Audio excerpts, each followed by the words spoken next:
Are my parents emotionally abusive? Now, if you're asking that question as a soul incarnated inside a human body, then yes, they are. Let's not make any excuses for them. However, if you're serious about getting your life back on track, and there's no rush, they're not to blame eventually. Let's talk about why in this video, and also how to improve your relationship with your emotionally abusive parents, or get away from them permanently, or take a break, depending on what's best for you. This video is not medical or psychiatric advice.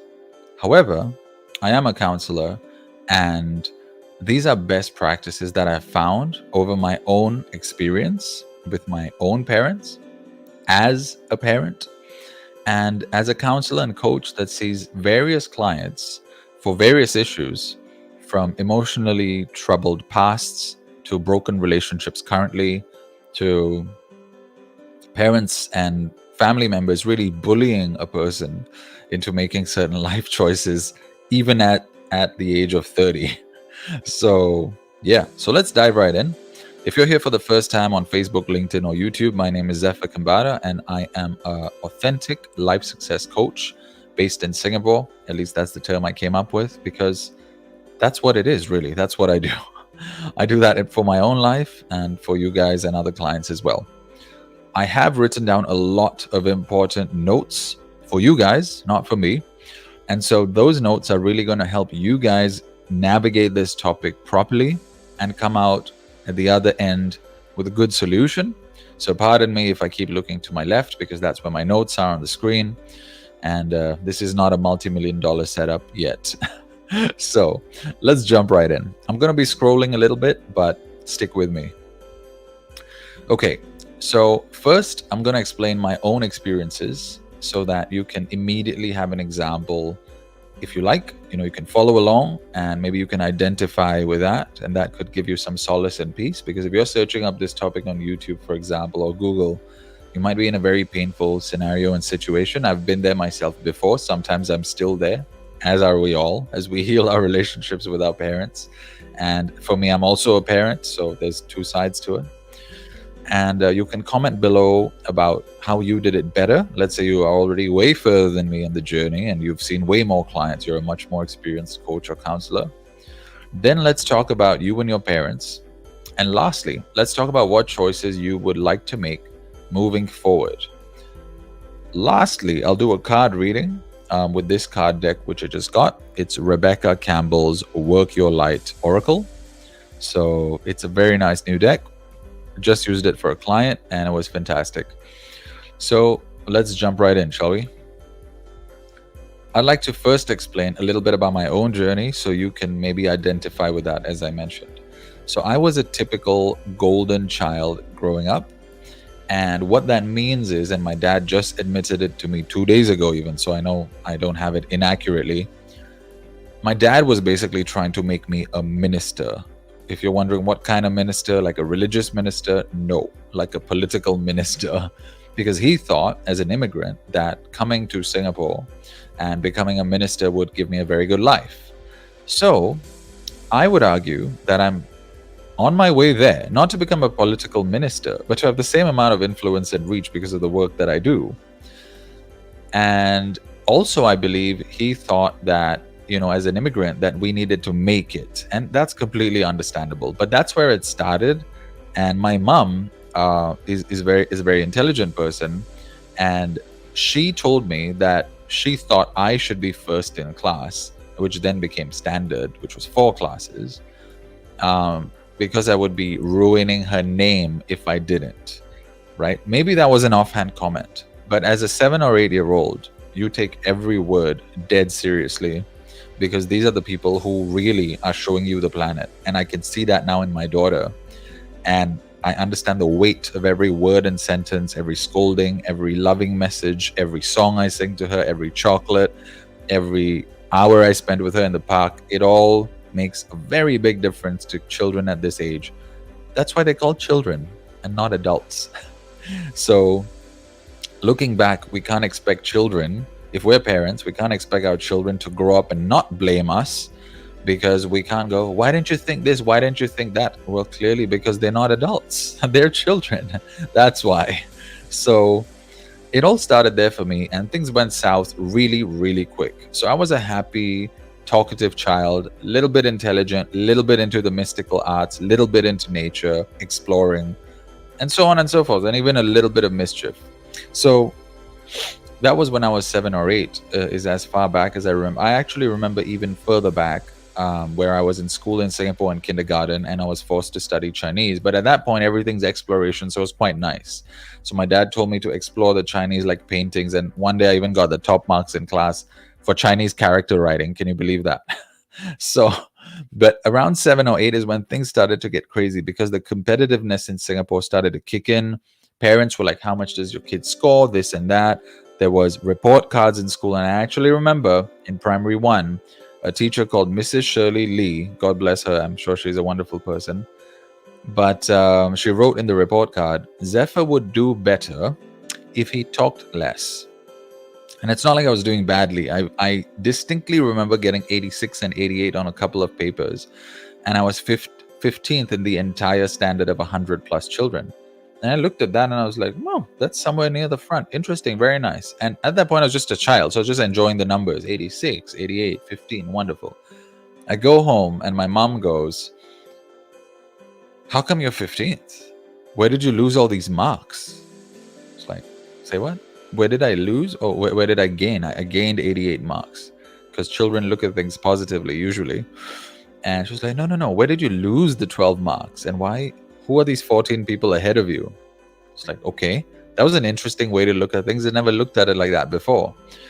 But now I do realize what she was doing was reverse engineering to fit her goal in her mind, which is, how do we get this kid to the top? And that's great. If that's your pursuit in life and you want to do that, fantastic. Not for your kid, I just mean for yourself. If you want to do that, that's wonderful. And so it started there, and then it got worse and worse, because my parents had to struggle as immigrants in Singapore, or so they say, but I believe them, because I did see those struggles firsthand, many of them, and I'm sure there's many I did not see. And I know that now because now I'm a parent.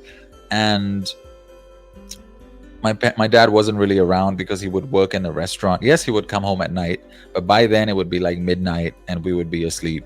And I'd see him the next day. But when he did spend time with me, he was a very kind and loving man. And he still is. And I think everyone knows that about him, at least the people who know us. However, with our race and blood being Persian, and, you know, a little bit of that fiery energy from the Middle East. We've never been to the Middle East, but it's in our genes, right? You know, Persia was an empire and so on. You add that energy combined with the conditioning and growing up in India, which he did, combine that with being an immigrant, combine that with the racism of Singapore in those days. And of course, there's still a little bit here, but there's a little bit everywhere. That's just humans, what we do. We gravitate to people who look like us. That's just natural. So you add all that up, and you add the fact that he also had ideals and goals and visions because he was a business owner before he came to Singapore, and then he was made to be a day jobber here. Add all that up, and wow, like things could just ignite really quick. And they did. Luckily, there was no violence in the house, so that was great. So my parents always taught me how to be kind and loving. However, as a child, I guess I was an extra sensitive child. That makes sense now because of my chosen work and my soul work as a healer and counselor and coach. I have to feel things deeply, and, you know, and as a romantic, which my wife would attest to. There's just no way to do all those things without feeling things deeply. There's just no way. And I'm also a musician and a recording artist, so go figure how deeply I feel things, and, you know, what that would mean for a child if somebody said something like, and a child went, I'm so excited, can I do this? And the parents like, no, you cannot do this. And the child's left wondering like, but why? And the parent would be like, I'll just give you an example of an answer, not to dramatize the situation, but just to pick, you know, from here and there so you can understand what was going on. I would hear lines like, if you don't study now, you're going to be a sweeper. In 2024, we know that that's not true. There are points in my life I did not study and I was not a sweeper. In fact, just last year, 2023, I got featured in the British encyclopedia called Successful People in Singapore. So I'm not by any means a sweeper. That said, I have done jobs which pay me $7 an hour. And I do think that sweeping would be a very nice experience one day. Not if I'm forced to do it, but because I want to do it. That would be wonderful. And my wife loves sweeping. She sweeps the house all the time, and uses the vacuum cleaner and so on. I have nothing against sweeping. Let me make that clear. But apparently, my parents' conditioning was that if you swept, or if you were a low position, because India had a caste system. My dad's dad was in the Navy. I'm not sure if he passed down that belief or not. Kindness was there. We always treat the sweepers, the door people, the whoever, with a lot of love and care. People have told me I'm too nice, and I get in trouble because of that. So that's all fine. But there was always this thing about, am I wrong? Am I doing something wrong? Did I do something wrong today? Why is my dad angry? Why is my mom angry? So a child is going to feel wrong or upset or really screwed in the head, if I'm speaking openly, by the time they're 20 or 25, if you keep piling that conditioning on them without knowing who you are.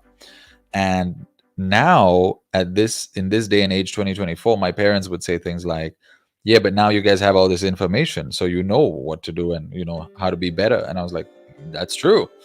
And you can find out more in Conversations with God as well, where God says to Neil Donald Walsh, who is speaking to God, about, do you think the human species just suddenly leapt forward by like 200 years in the last 10 years out of nowhere? They're like, obviously you guys are having assistance from other beings on other planets. I'll leave that link in the YouTube description and the Facebook description. I mean, the comments in Facebook. So I agree with them on that. However, that does not negate where we're at. Like, if something's dirty, now we got to clean it. We're not debating that you were as good a human as you could be while you were making it dirty. Okay, you were, but it still got dirty. So now let's clean it, right? So it was pretty bad, and it got worse because by the time I was 8 or 9, I got first in standard. I went from 15th to 8th to first. And then I would say even I had some kind of addiction to getting first, because the glory is nice. But that was bad for a kid. Somebody should have stepped in and said, yo, look, being first is not the most important thing on the planet. But my mom reinforced that because even she liked that. And of course, as immigrants, they would be very happy. Like, oh, kid's doing well. That means we're doing well. And the kid's doing well too. So we're happy for the kid and we're happy for us. And it was you might think, hey, well, this is fucking wonderful. What's wrong with that?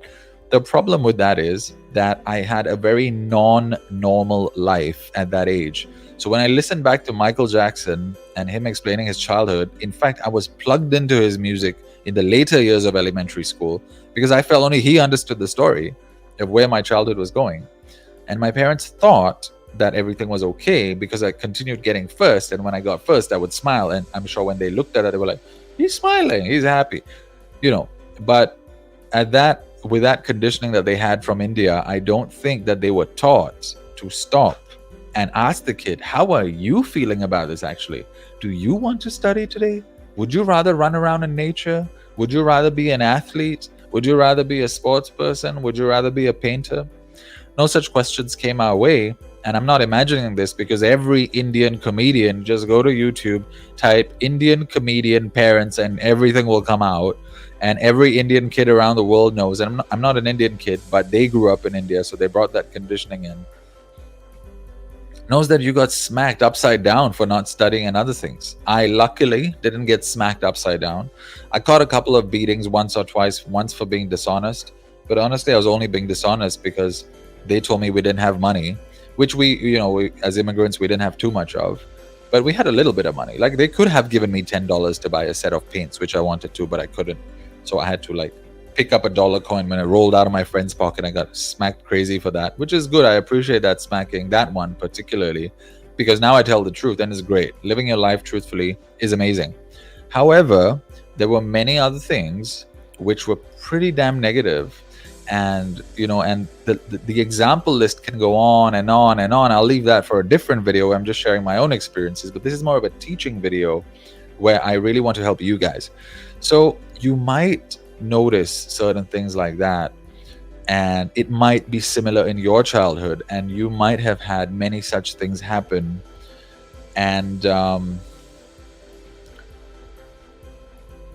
there were eventually things like me dropping out of the National University of Singapore just to rebel, not just to rebel, but also because I wanted to live my own life by that point, by 17 or 18. National service was a bummer. Like, imagine you force kids who have no interest in being in the army in Singapore to pick up guns and pretend like they're interested. I mean, I understand we have to do it because we have a small population. And now, as a man and a father, I'm thinking if I need to join the army, I will, maybe. Mostly no, because I don't believe that the world becomes more peaceful by all of us holding up weapons and saying, ooh, it's self defense. Let's kill people because it's self defense. And let's have a peaceful world, but it's self defense. I think that's bullshit. But let's explore that in another video. So, many things happened. My dad said lines to me like, well, you should just die on the battlefield, because I wanted to come home from camp, and he was like, no. And I was like, my parents would be the only way out because they could talk to the officer. But my dad was like, no, you should die on the battlefield, it's an honor. I'm like, there is no battlefield, it's Singapore, there's no wars here, we're just wasting 2 years. But he didn't want to have any of that. Honor, pride, ego, maybe conditioning. Maybe he thought that would help me become a minister, I don't know. But he did tell me 2 days ago even that they were just trying to do the best for my future. And I agree with that. However, if you're from that generation and you have that kind of conditioning, that is fear-based conditioning. Thankfully, the planet is now moving towards love-based conditioning because we have a spiritual awakening going on. And so, if you're a parent today and you're already 50 or 60 and you've already done this to your kids, it's not too late to change. You can go back to them and apologize and sit them down if your ego isn't too damn big. And if you're my age or younger and your parents have done this to you, let's examine that further in the video, what we're going to do. Lots of things have happened. At one point, I'm going to explain this later, I even had a chopper held to my penis, right, when I was just 5. And I remember being embarrassed and very like shaken by that incident and wondering like, what's going on here? Why is this happening? And I'll explain that further on. So basically, I had a lot of childhood conditioning, then a lot of rebellion. Then there was complications with my wife and girlfriend because she, while I, approached her first, eventually I was like, nah, I don't want relationships. I want to be single and play around. And then she got closer to my parents than I did, maybe as a safety mechanism to find her way into the family, because Indians, they want to get married and get secure. Or maybe that's just a feminine thing, get secure. Or maybe it's both. I mean, there's multiple reasons. We can't explore the scope of my wife's brain dynamics right now. But she's a lovely person, and that's that. So at that point, for whatever reason, she got closer to my parents than I did. And so here's me, here's my parents moving away. Here's my wife coming in and going with the parents. Here's my younger brother who never got the same conditioning and effects that the first sibling gets, and all first siblings know about this. And second and third siblings, just don't bother. You guys have no clue. And you can't, because you're not a first sibling. So stop trying to be one and trying to understand. It doesn't work. Unless you actually can understand, then sure. So don't be the argumentative sort though. So everyone's moving away, and here's this guy. You told me I was a golden child. You told me I was great. And there are many YouTube videos about why golden children suffer, because we think we're great, and then we hit the real world and we realize, hang on, holy fuck, I'm not that great. And then eventually I got the hang of that and started working hard and getting accolades for my career and so on and so forth. But some of those accolades and achievements are just remnants of trauma. And there's been Instagram clips about this. People who know the subject really well going. And I was shocked at this. Just the right amount of childhood trauma can make you an achiever. Because and I think that was my case. So they weren't abusive in the sense, I didn't get smacked in the face or whatever. Not much anyway, just twice or thrice. But there was emotional abuse in some aspects, but mostly they were kind and loving. So it was always this dance between, shit, is that bad? Is that a bad childhood? No, I'm fine. Wait, am I fine? No, I'm screwed. Am I screwed? No, I'm fine. Just the right amount of childhood trauma makes you a super achiever, which can be pretty tiring as an adult. And you can go read my website about what I've done so far and my story, and it looks pretty awesome if you read it at a glance. But when you hear this story, you realize, oh, it's not that awesome. It's a lot of pain behind it. So yeah, so there were many things along the way. My mom said lines to me at some point like, no, don't think you're that good looking, you're not that good looking, when all the girls in class were like, you're the best looking guy in class. And so there was all this conflicting bullshit going on, where the real world would tell me one thing and my parents would tell me another. They would tell me I'm deluded for repeating to them what the real world told me, and the real world would tell me I'm deluded for listening to my parents. So it was a big battle where I was even suicidal at some points. And then bring in my wife's parents and them saying like, oh, you can't see this girl for 5 years, after they realized we wanted to date. At first they thought we were just childhood friends or class friends, right? And then they realized when she told them like, stop all the proposals as they do in Indian marriages. And they were like, oh, you actually want to date our daughter, like you can't see her for 5 years. And we're like, so we had to date while hiding. It was a pain in the ass because every other chick and guy I looked at around me, they were out till 3 a.m. together happily. We had to like do it on the phone, like, talk on the phone because her parents couldn't know that she was out. It was a mess. My teenage was a complete fucking mess. But there was also amazing things along the way. And yours might be similar. And nobody can say that my pain is greater than yours or your pain is greater than mine. But if you're in a state where you're searching this video, then your pain is valid and it's legitimate. And I can understand that you're in a lot of pain right now if you're watching to this point. And so, and some of you, the sad part is you don't even know that you're in pain because it's been buried down and you think that's glory. It's not glory. I'm sorry to inform you. I have some best friends who think that, oh, just deal with it, just move on, yeah, like I'm great. You're not great. You're going to crumble at some point. And when you do, it's going to be more problematic than if you face up to the fears right now and go start dealing with these problems now as a grown person. Okay, so I don't want to go too deep into mine, but that's the general gist of it. And here's how I started to think about solving it. So after music college, I done with my degree, doing the music industry for a while, realizing the music industry is pretty toxic.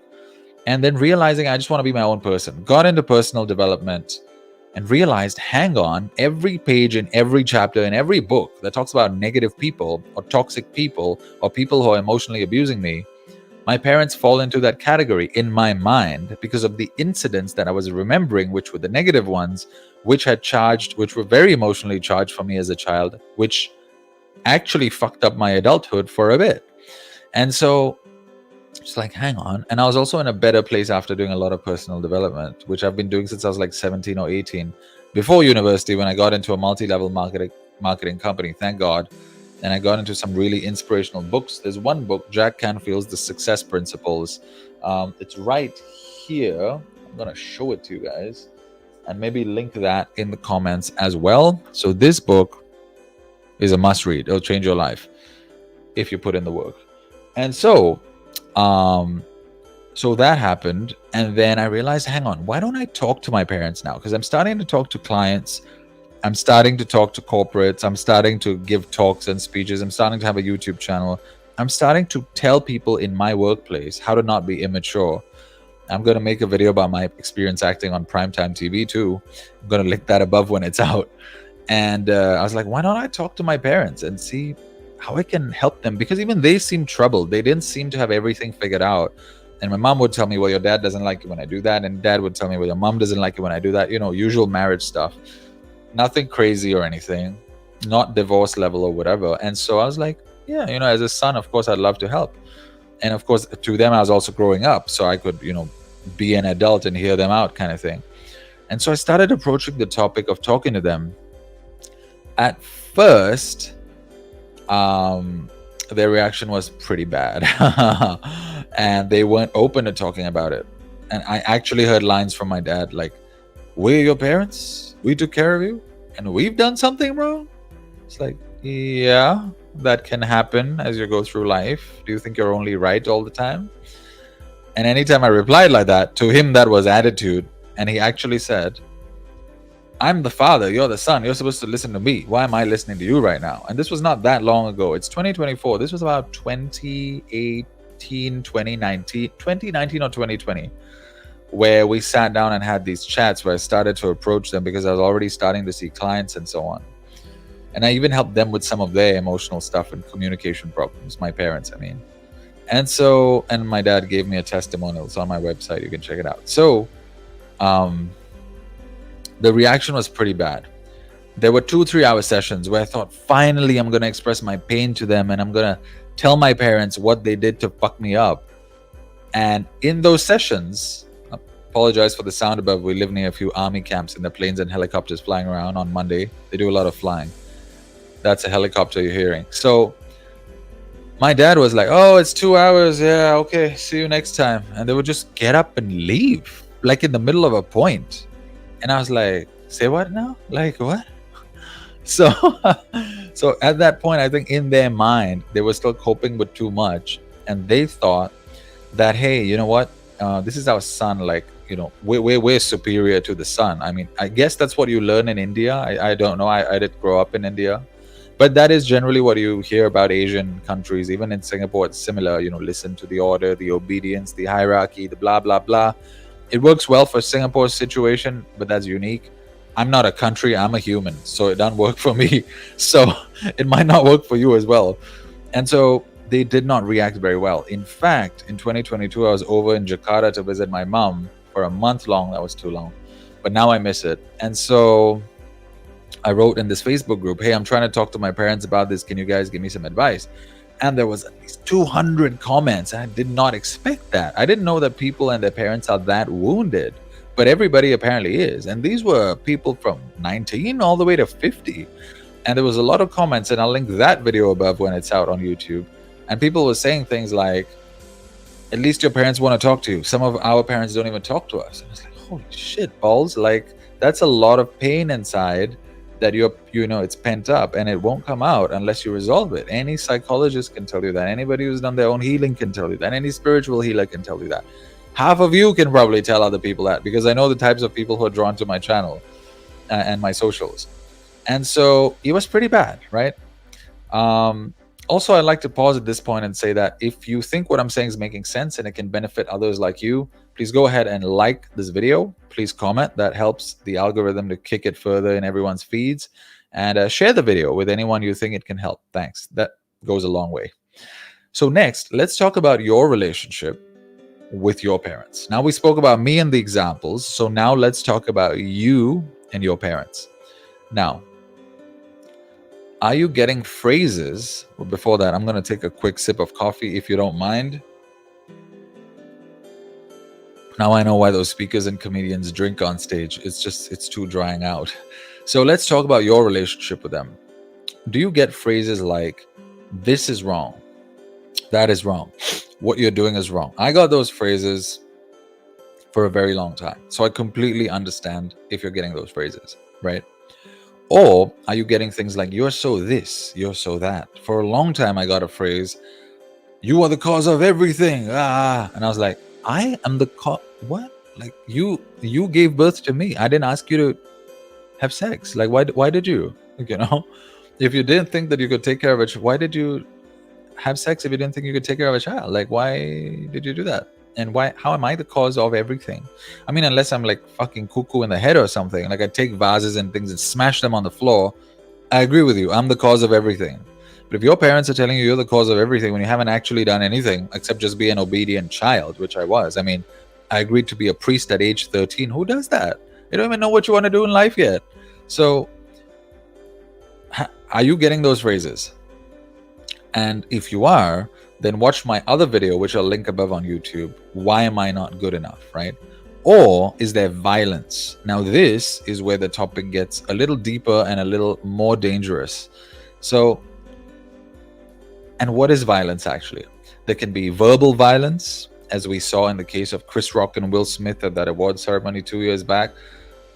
Yes, Will Smith committed some physical violence, but Chris Rock had some verbal violence. How can you talk bad about someone's family member in front of them? Like, are you crazy?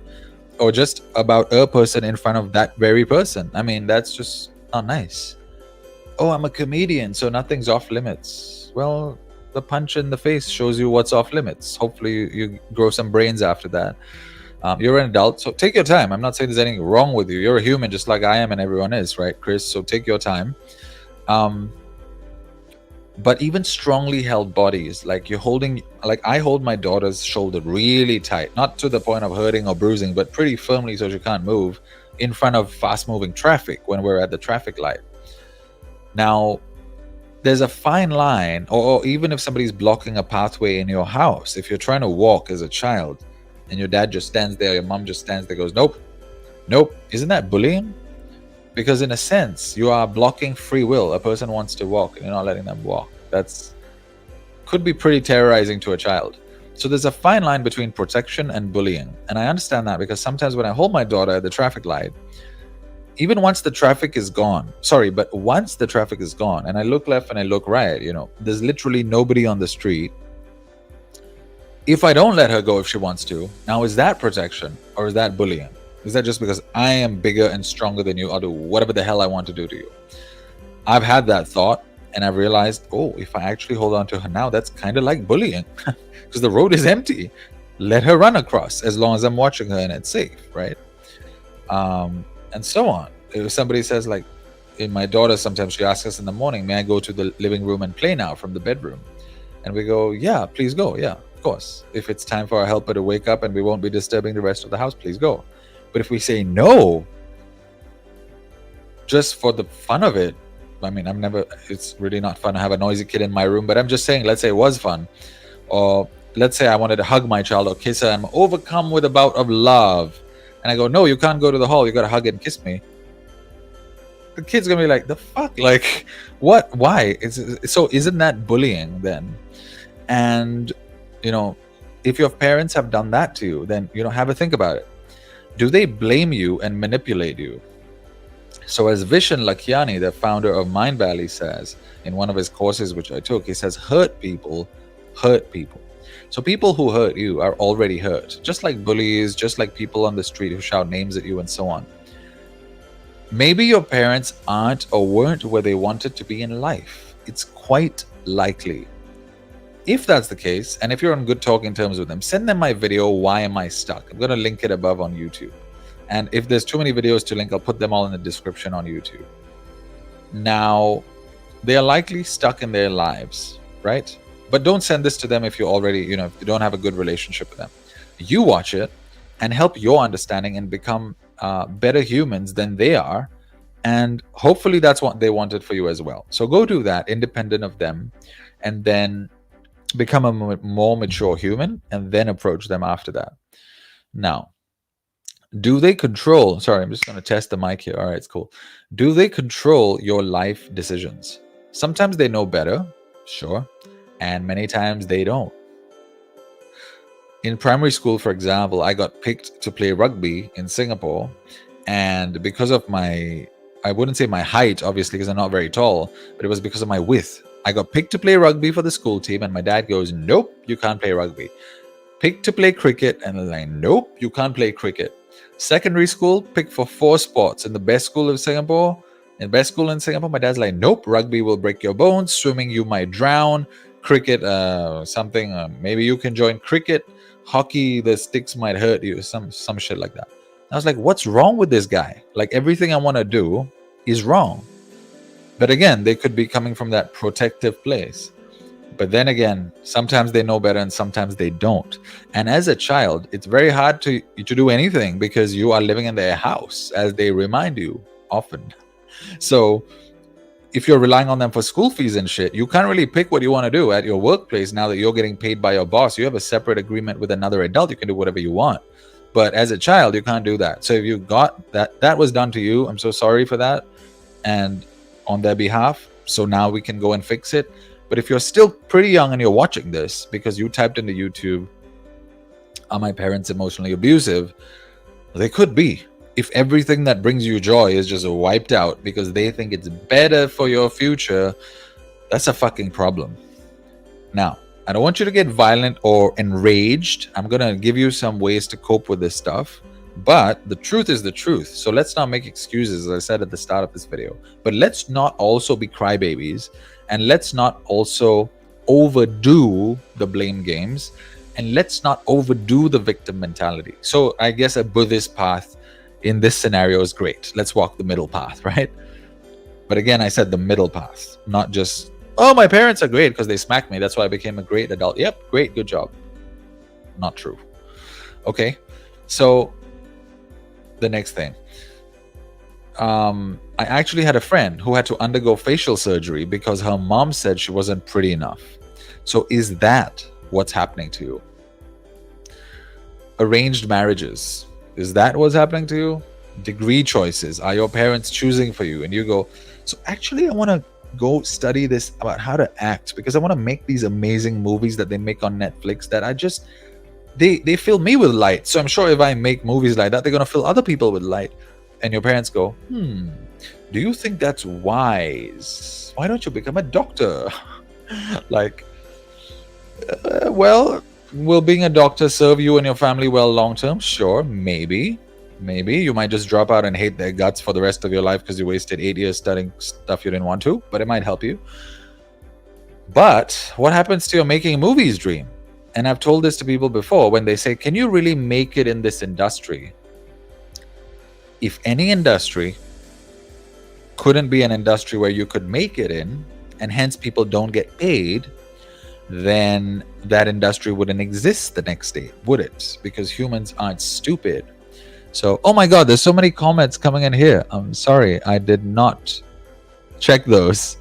Randy's commenting, parents should protect their children but not be paralyzed by fear. Agree. So much for guilt. Yeah. So sorry, Randy, I'm a bit new to this streaming software, so I'm just checking out the comments right now. So, school choices, right? They've influenced your school choices. So for me, there was this school I could go to, which was Anglo-Chinese school in Singapore, which is a very, it's a pretty cool school, which is like not the top school where all the lawyers and doctors go, which is where I went, but the next best. It's a lot of fun. They're great at sports. It's everything a teen should be, actually.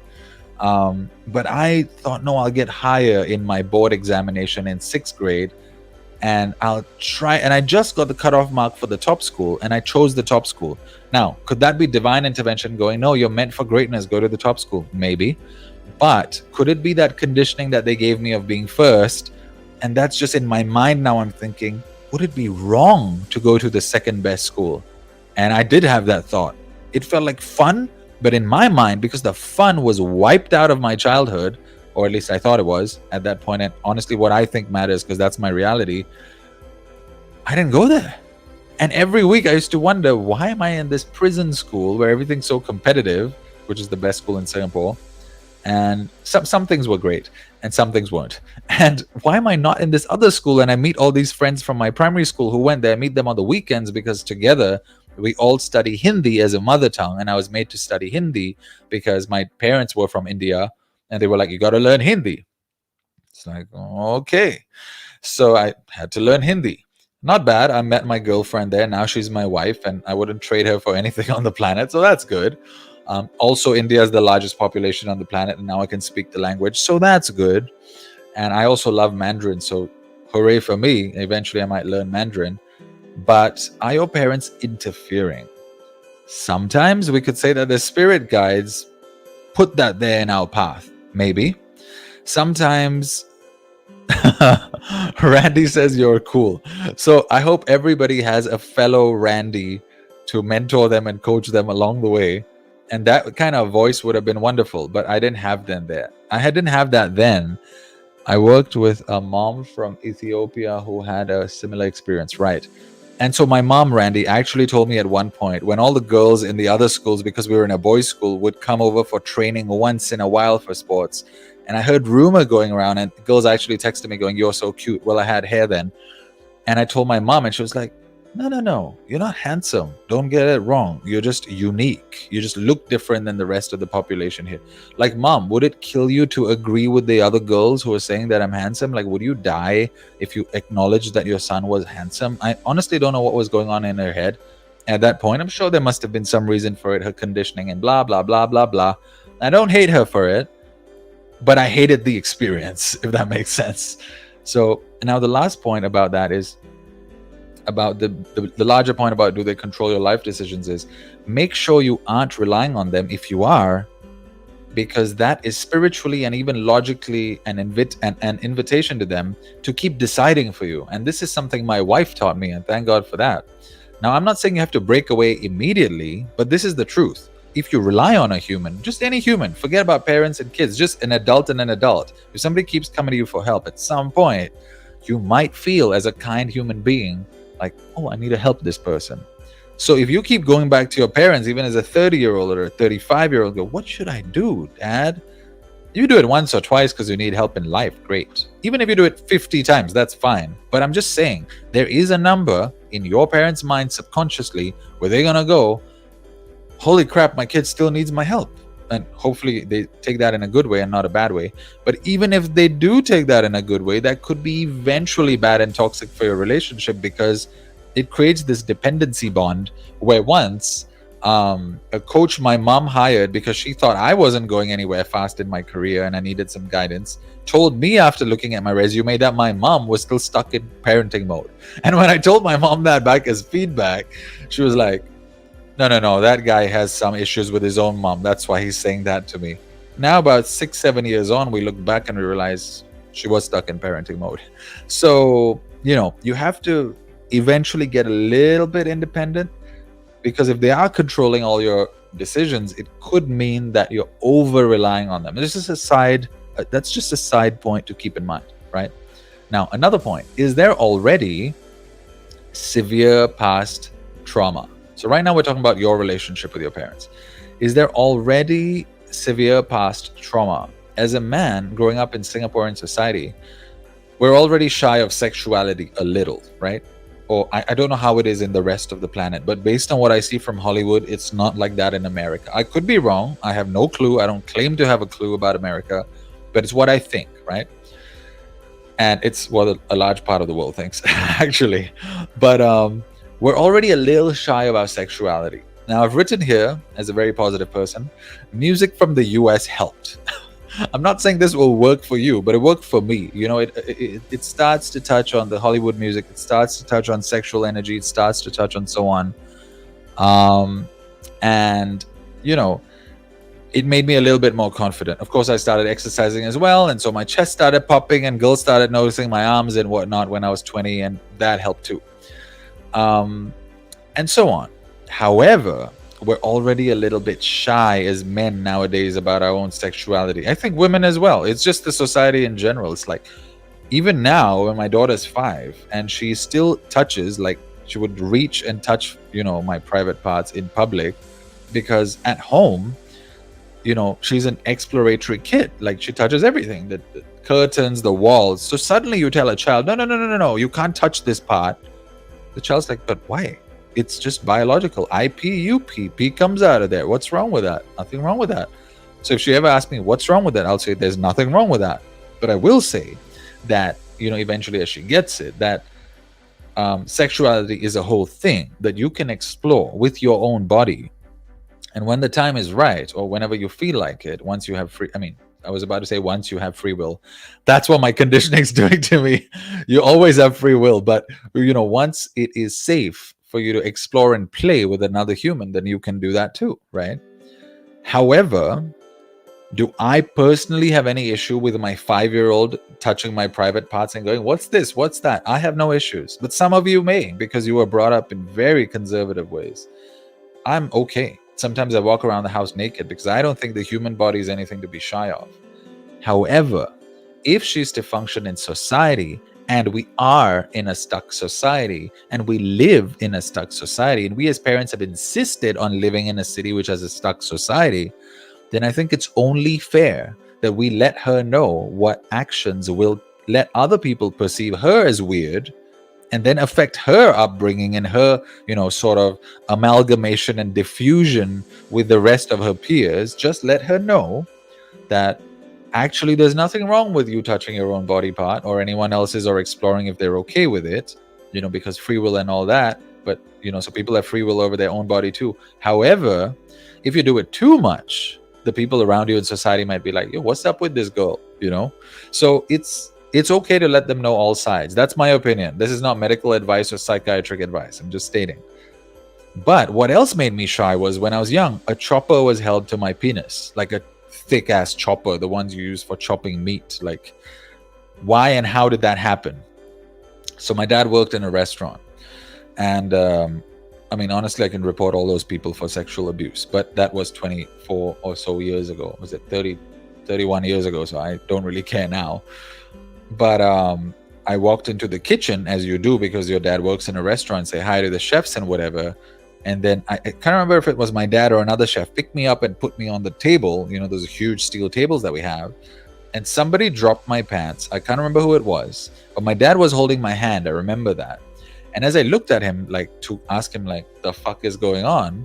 But you don't say the fuck is going on as a 5-year-old. He just looked at me and was like, it's okay, it's nothing, it's just a joke, he's just playing. So I was like, okay, well, my dad's holding my hand and telling me that, fine. But why was this dude walking up to me in full view of everyone else and holding a chopper right at my penis, and I could still feel the temperature of that chopper, which was cold? Why is that being held against me? And him saying in Hindi, and I could understand Hindi by then because they used to watch Bollywood movies and so on at home, that he'll chop it off. Why was that allowed to happen? I felt a dark, troubled feeling, and the room turned like blood red and black. That's the energy of the memory. In my heart of hearts, I could see in my dad's face, and I'm just reading off my notes here so I don't mess up details, that he was ashamed that this was happening. He was like looking down, looking away, saying, it's okay, don't worry about it. Was he being forced to comply with that chef's request in case he might lose his job? Was it subconscious conditioning at the back of his mind that went, oh no, this has to continue because this is just where I work and this is just what people do? Why did that happen? So you might hate your parents for doing things to you, and this is just a small thing. I mean, it's a big thing, but it's a small thing, because I know there's people who burn their children, who literally cut lines in their kids' hands and chop off. I mean, I don't know how deep you want to go into criminal investigations and reports, but there's people who cut off their fingers, all sorts of things, circumcise people. And I know that has some religious connotations, but I'm just wondering, what could it possibly be that leads you to decide how somebody else does their private parts? I don't know. Maybe it's a hygiene thing. I've heard something about that, but I don't really know. Tells their kids they need to get ear piercings, and I and my wife, we had a big argument about this one, because she said we got to pierce my daughter's ears to put the earring loop in there, because if you don't, then the ear closes up, and then when you roll, the ear stays closed, and when you grow older, trying to pierce your ear as a 14-year-old girl is way more painful. I wouldn't know, and frankly speaking, logically, neither would she, because she did not pierce her ear. Oh, okay, I think I know why she might know, because she got some of these pierced when she was young, and then the other piercings as she was older. Fair enough, but honestly, every human's different. So how can we claim that we have free will over somebody else's body? Most of all, our kids, who we're supposed to protect. So we had huge arguments over that one about 2020 and 2019 when she was about 1 year old, because I was just going deep into spirituality and the spiritual communities around the planet, religious or otherwise. And so you might hate your parents, and I did, and sometimes I do as well, but have you tried sympathizing with them yet? Because at the end of the day, I'm not trying to make excuses for them, but they are human beings. So unless you tell me that they're like criminals or something, and even criminals are human beings, to be very honest with you. Even aliens who incarnated into human bodies are human beings, to be very honest with you. So, at some point, you're going to have to look at both sides of the picture if you want to look at it in a balanced way. Now, at some point, if you want to learn how to fix this, you're going to have to do different things other than just thinking about it. And depression is mainly just thinking about it. So if you want to get out of it, at some point there has to be actions. And I teach how to do that in my own coaching and in my course. My upcoming course is called Expressing Your Gifts. And it's really a labor of love, because I don't actually like teaching. I'm very good at it. I'm good at teaching, and I apparently good at speaking. That's what people tell me.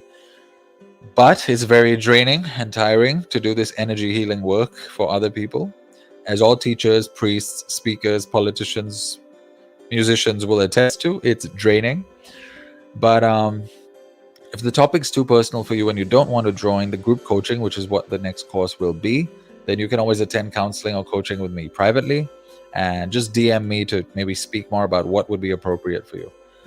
Okay, next, what choices would you like to make to help others To help others, please share. Oh, right. So, sorry. Please share your story in the comments if you're a survivor, or if you or anyone you know story would benefit all of us. And I'll do an interview with them if they're open to it and post it on this channel, just like the other interviews, which I'll bring up in the links on top of YouTube once I edit this video. So, what are you going to do to help your relationship with your parents? Are you going to try speaking to them? Are you going to get professional help? Are you going to confide in friends? And all of these are perfectly acceptable choices. Feel free to reach out to me or anyone else you know. Sometimes just talking helps. That's why they say friends are free therapists. Sorry, there's a more glamorous saying than that.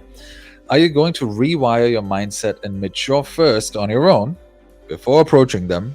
I did this, and I even signed up for a postgraduate diploma in counseling psychology, which didn't really work much, and I'll get to that in another video.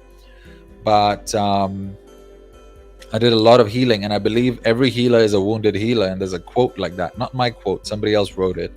But why would people get into mental health? That's such a toxic and mentally stimulating, yes, but honestly, you can play games to stimulate yourself mentally. Why would somebody get into healing, coaching, helping the planet, something like that? It's honestly because you at some point in your life have been wounded, right?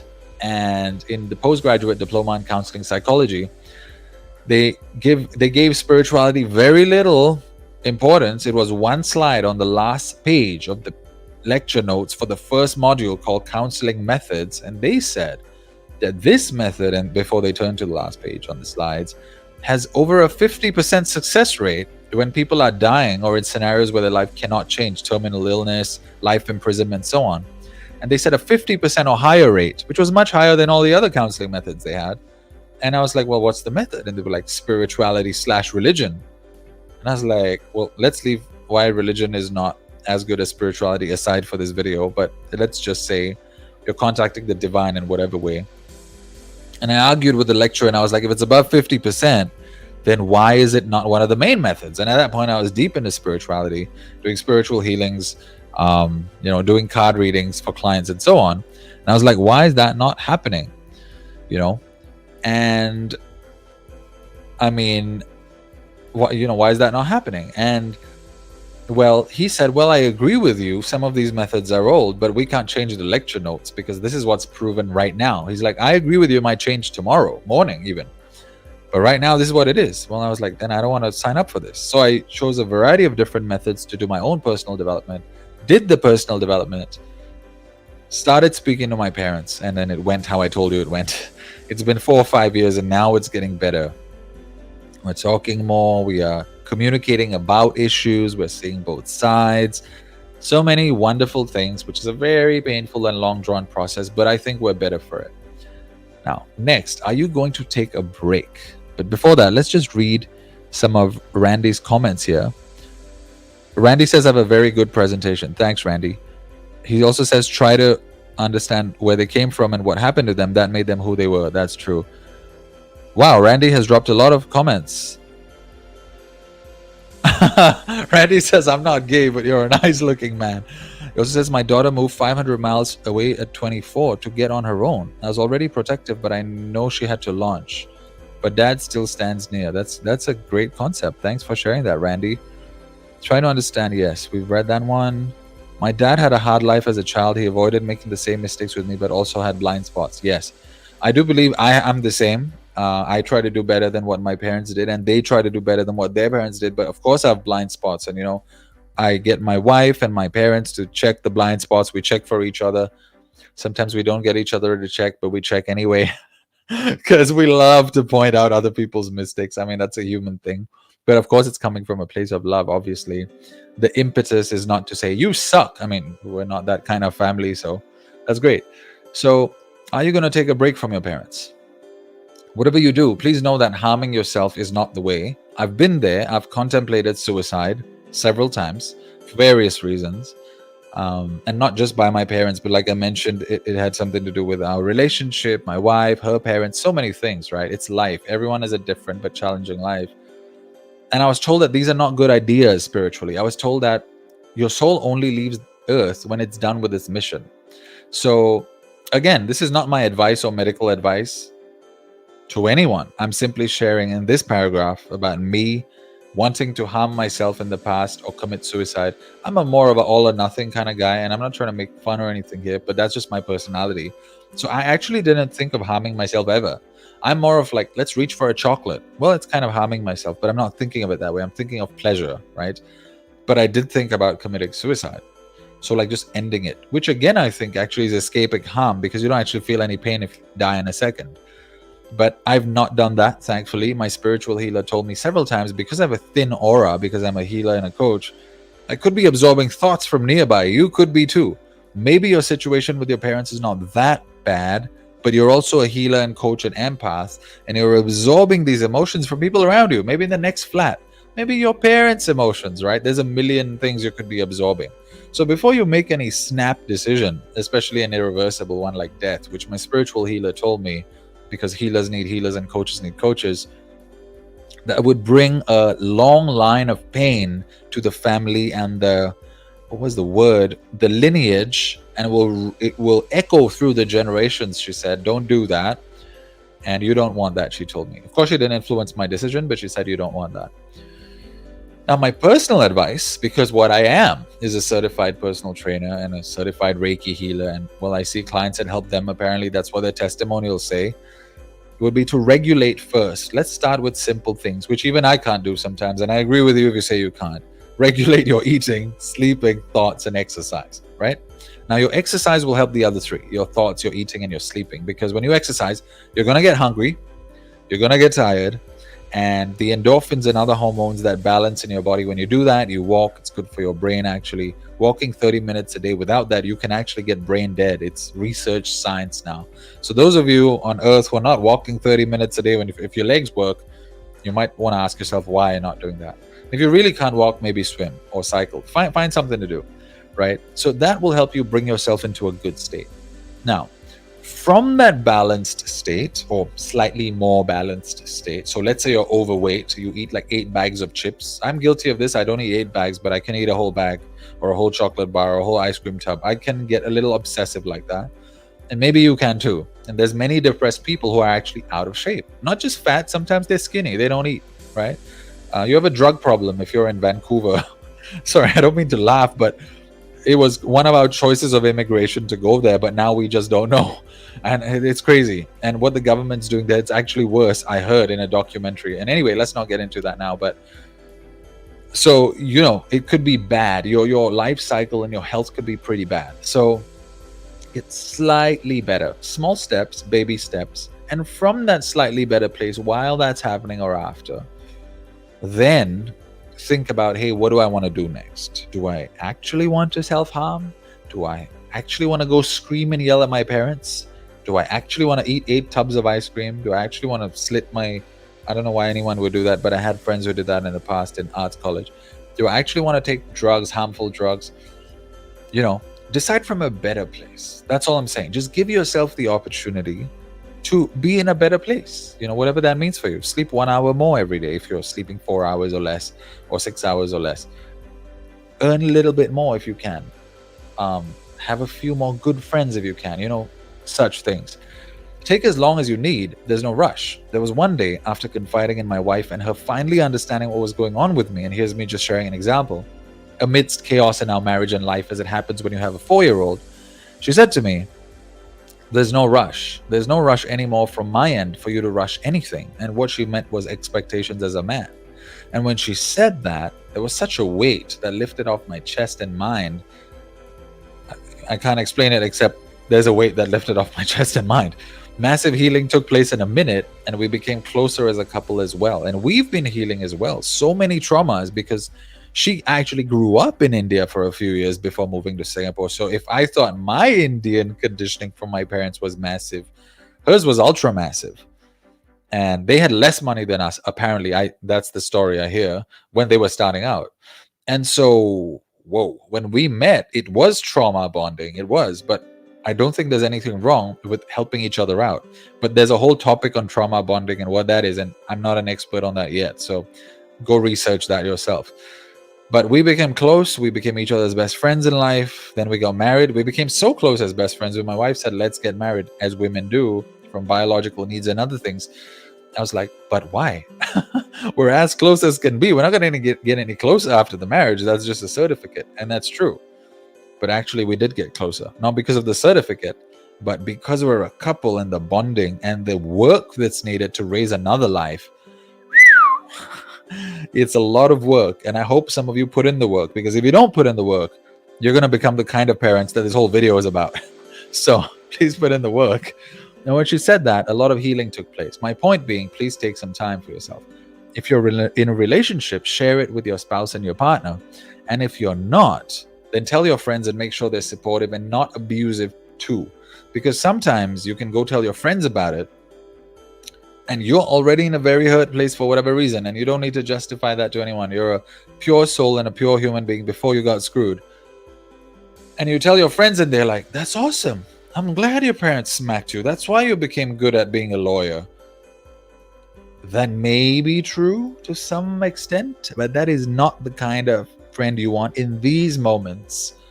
Please don't do that to yourself, because that could drive you to jump off a ledge, or whatever your degree of significant harm is to yourself in these mental states. And don't do it. Okay, the moment you find friends like that, maybe they care about you. I'm not saying no, everyone has a heart, but give it 6 months before you meet them next, because you don't want that kind of energy around you on a daily basis, especially if you're complaining about the smacks that you got and they're going, it's good for you. Okay, so take all the time you need for yourself. Watch my video, Why Am I Stuck, which I linked earlier in this YouTube video, but I'll maybe put it in the description, because sometimes elevating your life in other areas can help with emotional abuse as well.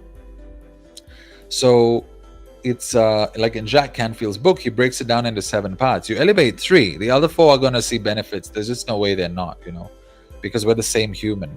And when we ride off of confidence and action and waves of motion and so on, and inspiration and so on. So go do that. And what did I write here? Oh, that's right. Okay, are your parents so broken in life, maybe, and we're still on what you're going to do to solve this whole thing, that you're going to cut them off forever? Because that might be a possibility. They could be beyond repair. Not a good stage. Also not good for you to make that diagnosis yourself. So before you jump to that conclusion, please take some time. Sorry for yawning. We've only slept 4 hours last night, both of us, because our daughter was up. But that's parent life. So because she was unwell. So that can be a good move, at least temporarily, as a thought process, to give yourself some much needed freedom. Of course, I must stress, and this didn't make sense to me at the start. Everybody, please take a sip of your drinks, because I'm going to right now. That eventually all humans need connection, and spiritually we're meant to be a loving and connected species, but do not overburden yourself with these ideals if you're not ready. So, are you going to cut your parents off forever? Are you going to go visit them and, start to patch things back like I mentioned I did with my parents? You got to decide, but don't pressure yourself, right? Because you're spiritual. You're into this stuff, the spiritual healing stuff, just like I am. And you're like, but all species, we're all supposed to be connected. And at one point, a guy who tried to touch my wife, and she was like, let's not tell anyone in the friend circle, because we need to preserve the dynamic of the friend circle, because she genuinely thought we did, and she was being a loving human being. And I so respect that loving part, but not the part where we don't stand up for ourselves. Like, what rubbish is that? That almost drove me to suicide. Actually, not suicide, but it drove us to divorce, because I thought she was nuts. But she wasn't. She was just conditioned.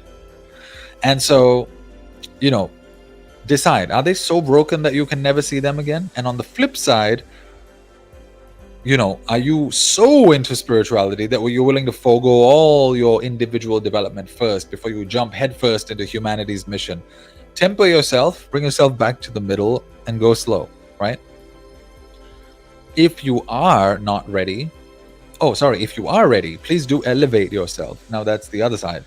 And all of us, by connecting deeply with your parents. But if you're not, my personal opinion is that it's completely fine to take a break. Okay, so just decide.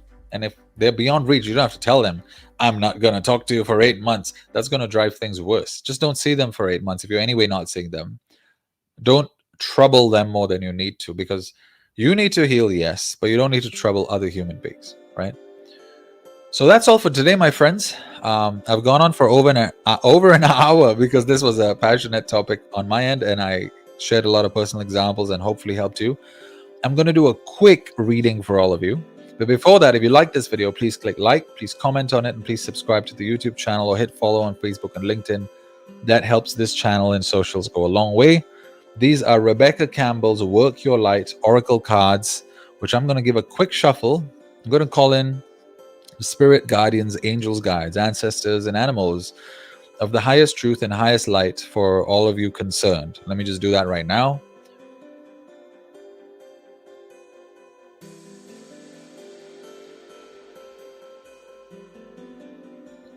Whew! I sense that energy is crazy and everything's crazy good. Thanks to all the guides for coming in. Let's pick a card for the most benefit to anybody watching this video at any point they're watching it in their lives, for maximum healing. I was about to say maximum pleasure, but it's not a chocolate, but I do like chocolates, but that's not the point. For maximum healing and resolution, that word popped into my head. Let's pick that card up. Sisterhood of the Rose. That's the card, just so you guys can see it and feel the energy. All right. I'll try to put this card, a picture of it, on the blog article when it goes up for this video.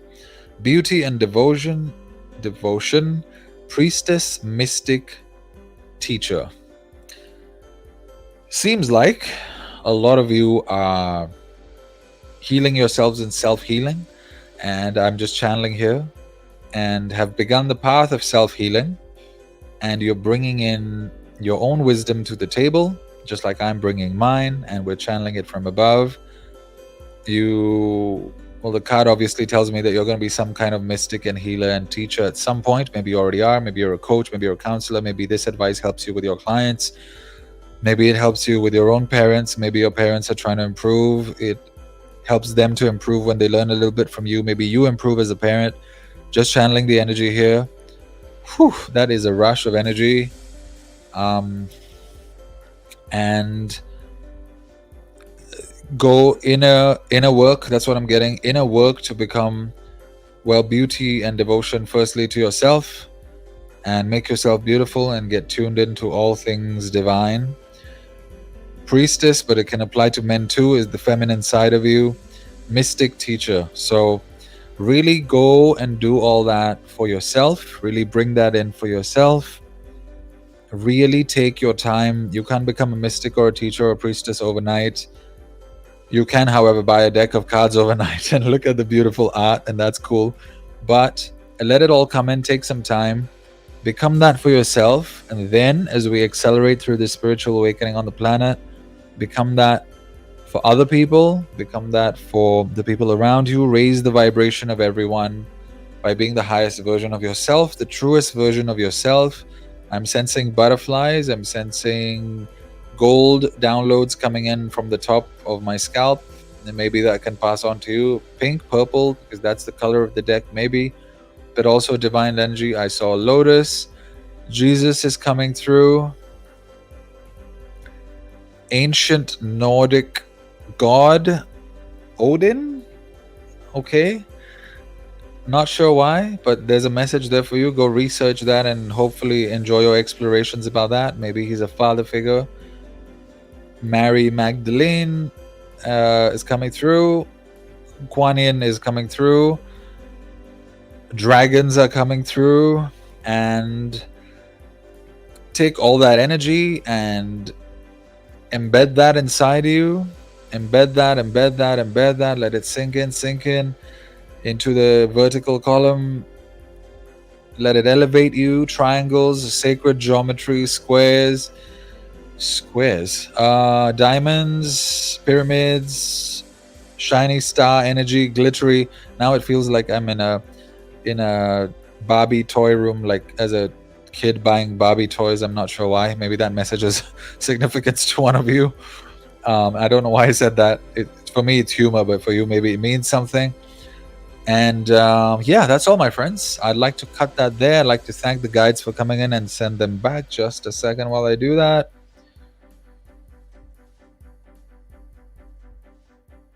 All right.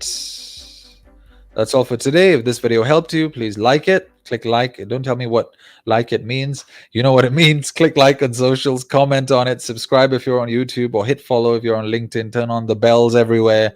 Facebook, LinkedIn, YouTube. Stay connected for the future and enjoy the rest of the videos popping up at the end screen. Oh, there is no end screen because this is a live. So around me, I'm going to pop up some videos. I do hope you enjoy them. Let's bring in, I'm just channeling here, the self-care playlist, the authentic coaching, success coaching live playlist, which is these. And also let's bring up the health videos. For some reason, I'm getting that. Oh, that could be to help with the healing. Take care and bye-bye. And now you shall watch this awkward pause while I hit end on the live video.